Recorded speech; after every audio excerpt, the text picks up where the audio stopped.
Audrey, this is her first time with us, and she sent me her link to her YouTube channel, and I was listening to all of her music, and the minute I heard this song, I was like, this is so perfect. Because we have spent the last 4 weeks figuring out how to manifest our dreams, right? That's where we have been anchoring ourselves. And I don't know about you, but sometimes it feels as if no matter how hard I'm working to manifest the dream, it isn't showing up. There's this, she's one of the lines is this fantastic taste, right? This taste, and then I'm awake. And then I'm awake. And so we have been working on this idea of the steps for manifestation. And we have the first step being name and claim my good. Name and claim my good. And the other way we've been talking about this idea of naming and claiming our good is about what's the dream? What's the call? What's the whisper inside of you that is yours and yours alone, that no one else can show up and be? What is that thing within you that is calling you? And our first step is that we have to identify what that is. We have to name it, and we have to claim that it is ours. That good, that dream, that idea, that vision of our life is ours to fulfill. And that everything is working to support that. The first principle in unity teachings is there is one power, there is one presence, active in my life, and what's the next part? And it is good. It's not just some power out there doing random things to us, folks. We are the power. We are the living embodiment of the divine, and it is good. So we start by naming and claiming that. And then the next step is we then have to take very concrete steps to actually activate it in ourselves. And sometimes those are baby steps, right? But something within us, we need to step out in a new way. We need to take a different approach. Because if we were already fully present in the consciousness that could manifest our dreams, guess what? They would be here. So something within us has to shift. Nothing out there needs to shift. Clear? We are shifting our consciousness. And we do that by taking concrete steps towards whatever that goal is. Small, little, incremental steps to make room, which is the next step. We gotta let go of what no longer serves. So as we're starting to take some concrete steps, let's say a concrete step might be that I'm gonna actually make time to meditate every morning. That would be a good concrete step, wouldn't it? Right? The dream of being at peace and in harmony all the time. And do you actually sit on your cushion? So I'm going to take some concrete steps, and I'm going to actually sit on my cushion. Well, guess what? There are things in your morning routine that probably need to go. Those 10 minutes that you spend checking your Facebook feed the first minute you wake up in the morning, that's something that maybe could go. The things that no longer serve need to fall away so that you can make room for the things that you are activating within yourself. And then last week, Ken was talking about sharing your journey. And for me, the most important part of this sentence is with supportive people. Okay? That's the most important part of that entire sentence. Because how many people in here have gone out, shared something that you were just so excited about? You're like, oh my God, this is the best thing! And somebody looks at you and goes, you know, I've heard about that. You gotta be really careful. That could just get so ugly fast. Right? We need to share our journey with really, really supportive people. We need to be selective about who it is, because part of what happens when we're sharing our journey is that, again, we're naming and claiming our good. And we're doing it in a space where now other people who really can see us, that's another way to look at it. Who sees you? Who really can see you? The truth of who you are? Who can see the dream? Who can see that with you? Those are the people that you share your journey with. That's why we come together in sacred community here. Because we believe in the same principles. We can share them for each other. That's the whole power of prayer chaplaincy. If you don't know anybody in your immediate world, this can happen. Really can happen. That you feel that you can share your journey with. Go talk to a prayer chaplain. Let them hold it for you, because that's what they'll do. They'll hold your vision. They'll hold your dream with you. So it's really important that we step out in a public arena with this private calling. And then the last step is what we're really going to be talking about today, which is being open to divine possibilities. Which, honestly, I think is the hardest part of this entire process. It's the hardest part of the entire process. Of course, Ken left it to me. I was like, I'm going, bye. But it really is, because we've spent all this time and energy and focus working those first 4 steps. And they're very concrete. And I have my vision. I have it. I see it. I know what it is. And somehow, it's still not here. It's not here. The job isn't here. The house isn't here. The relationship isn't here. The health isn't here. The whatever it is that your dream is, right? The opportunity isn't here. And what starts to happen is we think that our dream isn't ours to have. And that's just not true. So how do we hold this process of manifestation? Because something else is happening when our dream isn't actually showing up fully for us right now. Something else is happening.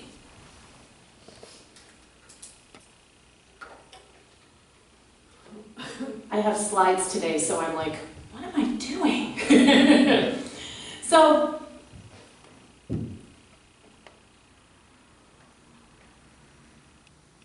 this was my dream. This was my dream for 20 some odd years. You can see it still gets me, right? I was a professional actor for 20 years, and that was my dream. And at some point, and I did everything, man. I worked those steps, right? I actually was trying to find it this morning. I couldn't find it. I had a picture of my first New York City headshot, which, black and white, folks, because we didn't have color back in that day. Black and white headshot. And I have it plastered on top of a Vanity Fair magazine that says, award winners announced, right? And I had done this whole visioning board, and I wanted to put it up there to share with you, because I was working the steps. I was seeing it. I was taking concrete steps. I was doing there was nothing in my life that wasn't about being an actor. There was nothing extraneous in my life at all, which might have been part of the problem. And at some point, I gave it up. I gave up the dream.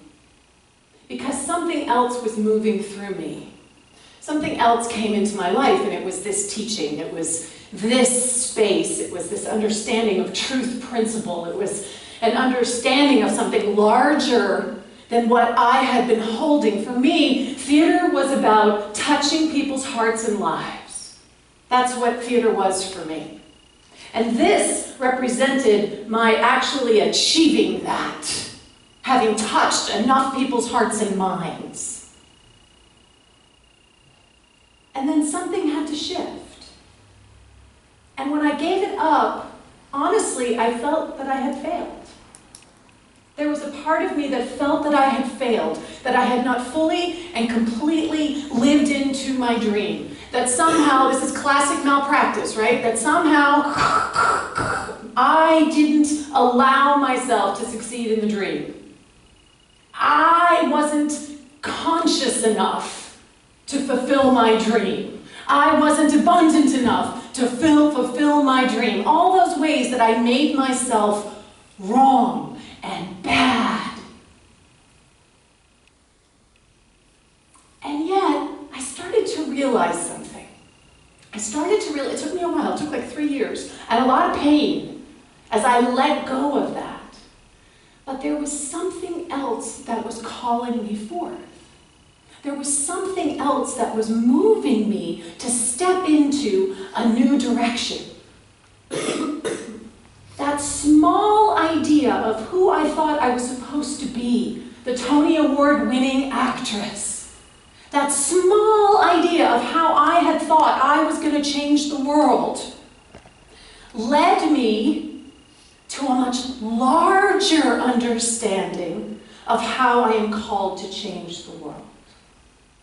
Can you feel that?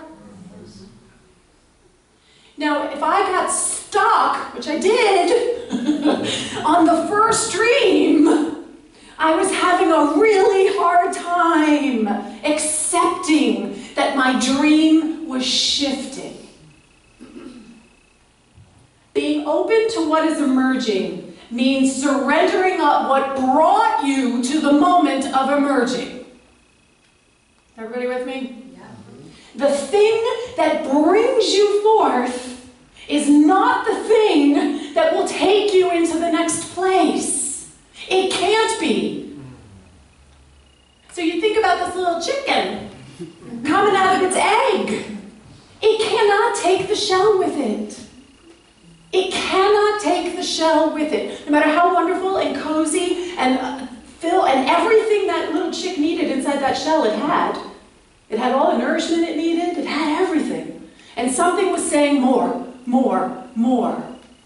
And once you break free into something else, you cannot be in the same consciousness that you were. Albert Einstein very famously said, "No problem can be solved from the same level of consciousness that created it." So here's my version of that. No dream can be reached from the same level of consciousness that first dreamed it. No dream can be reached from the same level of consciousness that first dreamed it. And what that asks of us is that we are open to the divine idea of our life, that we are open to the fact that the dream itself is changing us. I spent 20 years locked in tiny little black boxes. 20 years in tiny little spaces, learning who I was at the deepest level.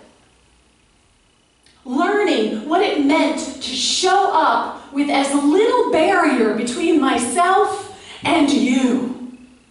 That was what I spent 20 years learning how to do. None of that gets thrown away. I don't throw that away. I don't lose everything that I learned. I am taking everything that I thought I was supposed to be, and I am now applying it to an even larger vision. So I went from thinking that my role, my job, was to transform and touch people's lives through theater, to understanding that my job, my role, my purpose is to touch and transform people's lives through love, through principles of truth. 2-3 years, I suffered. I want to be really clear. I suffered as I let go of that dream. The universe doesn't screw around, right? I had a career that had tremendous forward momentum for 18, 19 years. And then all of a sudden, it was like full stop. I mean, nothing. It was like little crickets. There was no auditions, nobody was calling me, nobody wanted to see me. Nothing. It was radio silence. It was painful. I used to go on 3 or 4 auditions a day. Nothing for 2.5 years. My agent, who was also an agape practitioner, thank God, called me in and said, something else has got to be going on here, DeeAnn. And I thought, she's right. Because if there had been even one audition, if there had been even one small booking, if there had been even one tiny little hook back into my old dream, I would have been sucked right into that puppy in a heartbeat. Yeah, Rosie, just like that. Right? I would have been sucked right back into it. Everything was conspiring for my good, but let me tell you, it didn't feel like that. It felt like I had been abandoned. It felt like my dreams were impossible to achieve. And that wasn't true. And it has taken me a long time to be able to see that, to have the distance, to be able to recognize that my good was expressing the whole time. And my job, could you imagine how much easier those 2 or 3 years would have been for me if I had been able to trust that everything was working for my good? If I had been able to trust that my dream was only getting larger rather than my dream disappearing? If I had been able to trust that everything truly was conspiring for me to be able to own the truth of who I am more fully, more powerfully, I would not have suffered.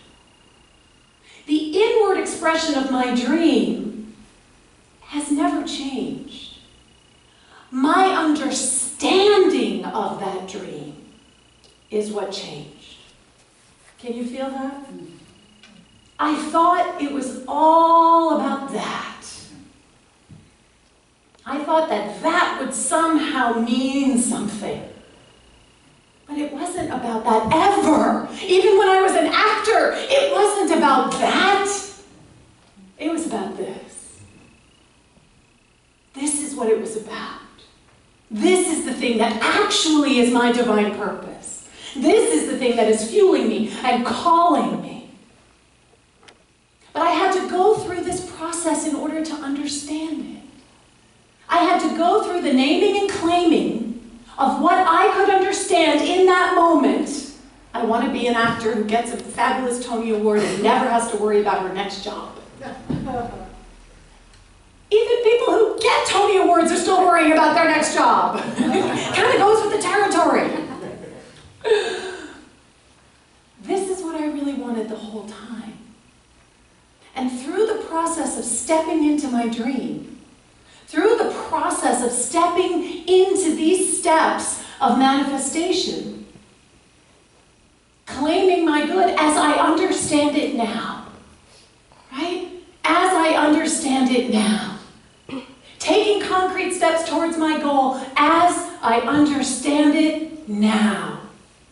Letting go of what no longer serves me as I understand it now. Sharing that journey. And then always, always open to the fact that we're never done, folks. Whatever your dream is, whatever that calling is, it's the first step. It's not the last step. It's not the brass ring that you're trying to grab on the carousel. It's the ticket that gets you on the ride. The dream is the thing that gets you on the ride. And then you get to just be with what's arising while you're there. Open to all of these possibilities that are revealing themselves. And yeah, sometimes the letting go is painful. But the letting go that you're letting go of isn't your dream, it's your understanding of your dream. Right? You're never letting go of the dream itself. You're just letting go of how you think, your small, little, limited idea of who you're meant to be and how you're meant to show up in the world.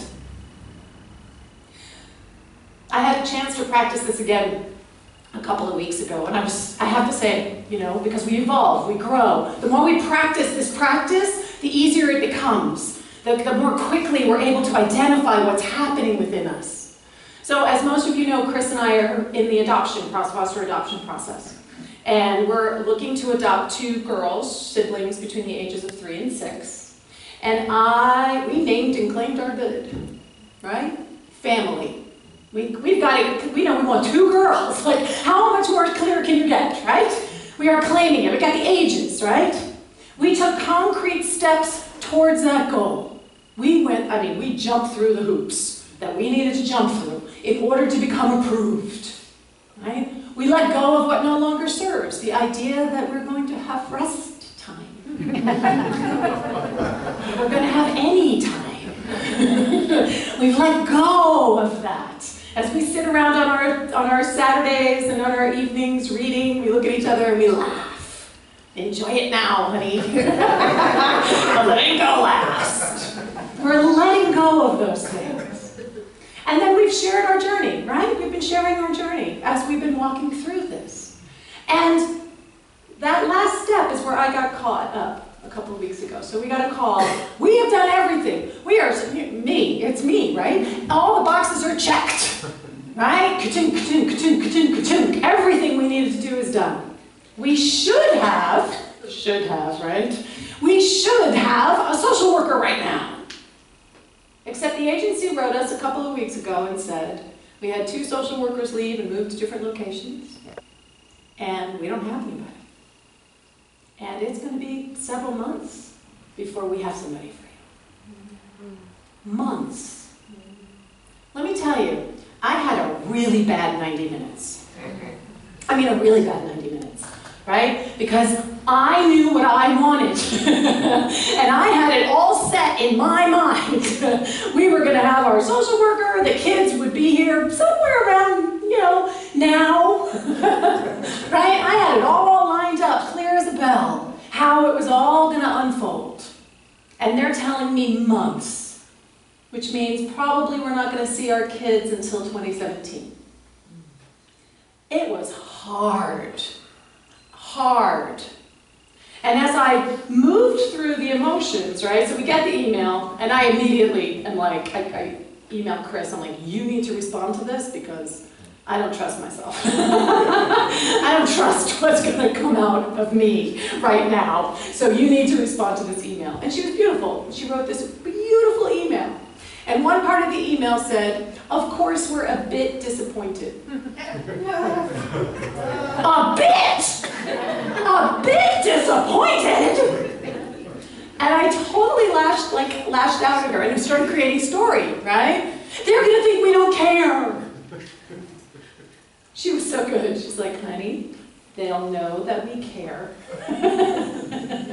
Take a breath.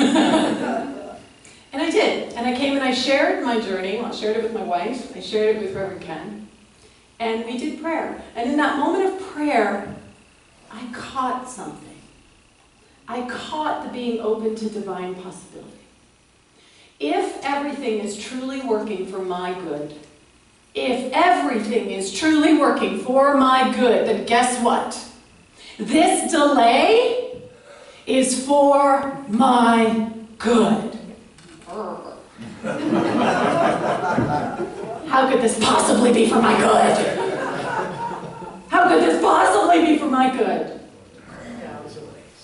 And then I caught it. So when we get the social worker, they're going to start matching us with kids right away. There's 84,000 kids in the California foster care system without family. There's a lot of kids out there, right? So they're going to start matching us right away. Our kids aren't there yet. That's right. That's it. Our kids aren't there yet. So we would have spent the next 3 months saying no to all of these children. No, no, no. Can you imagine the emotional turmoil that Chris and I would have been in? Reading about these kids, because you get the dossier, you get the case files, reading about these kids and then having to say no. Because we would have known that they weren't ours. This is for our greatest good. Because we get to just relax and enjoy the next couple of months until they actually pair us up with a social worker when our kids are going to be in the system. Now, you could say, well, how does she know that? Is that really true? It doesn't matter, because it makes me feel free. It makes me feel supported. It makes me feel as if I can step out in the world and know that my good is operating for me. I could spend the next several months suffering because my kids are in the system and we're going to miss them. Our kids aren't in the system because we're not in the system. So they can't be. No matter what, our kids aren't in the system. Everything is working for your greatest good, even when it doesn't feel like it. And in that moment, we can become open to the divine possibilities. Chris and I are taking a baby moon. Right? We have time now. That's when people go away before the babies arrive. We have time now. We're going away next weekend. Right? Would not have been possible. We are open to the possibilities that are showing up for us. And we are embracing it in a way that supports our understanding of how it all works. In a way that leaves us feeling empowered. In a way that makes us feel as if we truly are supported. Our dream of family is not over. It's perfect. It truly is perfect. So what is it in your life that you were invited to be open about? Where are you so locked in to your idea of who you are and how you're supposed to show up that you're completely missing a whole avenue of possibility in your life? There was a point before the dry spell in my acting.